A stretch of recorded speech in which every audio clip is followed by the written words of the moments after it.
So when we work with a new client, we first want to understand their business context. What are you trying to accomplish? You're trying to change the mix of your sales, what you're selling in your portfolio. You're trying to increase margins dramatically. Are you trying to spin off new businesses or start up new businesses within your organization? So they'll have a set of goals that they have, or we'll work with them to come up with those.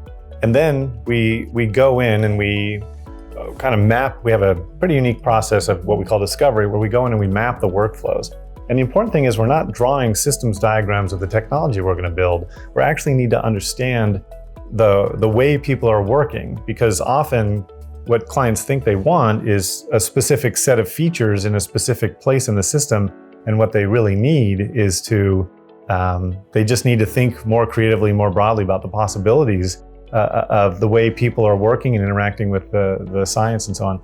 So these engagements, typically 5 to 10 years is how long it takes to really advance digital maturity significantly. And that's because we have to build all the layers, right? We have to get the data infrastructure and the data and all this stuff. And it takes time to learn new skills to a high level. So we need that time. And the way that the program then rolls out, once we understand the business context and we understand the workflows that are involved, and we've worked with them to prioritize where is the business value going to come from in the short term, because this is very important to us, is that not only are we looking to do disruptive business transformation in the long term, but we're also doing it in such a way that we want to make sure we're delivering incremental business value, sometimes very significant, but compared to the big thing, incremental business value every 6 to 12 months. And that could be a major speed up that saves PhD researcher time.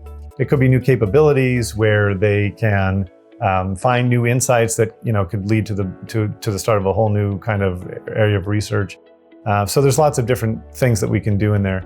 But once we've really mapped out the workflows and set priorities, then we bring some of their staff in with us to work to get started on the work. And so really the backbone of these engagements is the consulting projects, the ones we work on in collaboration with some of their employees while we're training them.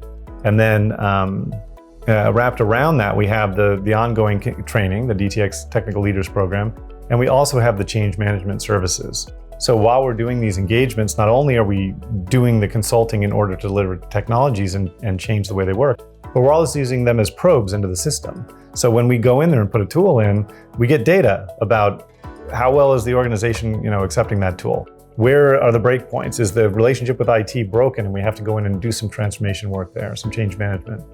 And so it's a very interesting kind of approach where we're building value at every stage. We're building solutions at every stage, but we're doing that in a way that we're building up the foundation to give them dramatic new capabilities in the future.